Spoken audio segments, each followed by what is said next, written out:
গত বছর আমি একটা ছবি প্রযোজনা করেছিলাম, আবার এই প্রথম কিন্তু ওই ছবিটা আমি ডাইরেকশনও দিয়েছি।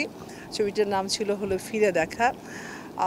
হ্যাঁ, এখন অবশ্যই ছবিতে তো কাজ করি না, কিন্তু বাট এখন সোশ্যাল মিডিয়ায় কিন্তু প্রখর, যেমন ফেসবুক বলেন, পেজ বলেন, ইনস্টাগ্রাম, ইউটিউব, এগুলোতে কাজ করছি।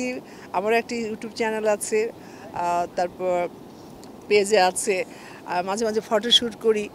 এটা হলো কারণটা আসলে করাটা, যে আমি তো চলচ্চিত্রের মানুষ, তাই নয় কি? যখন চলচ্চিত্র করতাম তখন আপনার হলে গিয়ে মানুষ ছবি দেখতো। এখন তো ওইভাবে ছবি করছি না, যার জন্য ওই সুযোগটা আমার দর্শকদের হচ্ছে না। তবে আমার যে আপনার এখন যে সোশ্যাল মিডিয়াতে আমি কাজ করছি, আপনার ফটোশ্যুট করছি, তো এগুলো কিন্তু সোশ্যাল মিডিয়াতে ওরা সবাই দেখতে পাচ্ছে। আমার আগেকার যারা দর্শক ছিল, মিডিয়ালে যারা দর্শক, আর সোশ্যাল মিডিয়ার জন্য কিন্তু ছোটো ছোটো যে বাচ্চারা, ওরাও আমাকে চিনে। তো এটা আমার জন্য অনেক বড় পাওয়া না? এইগুলোতে আসলে ব্যস্ত আমি আছি।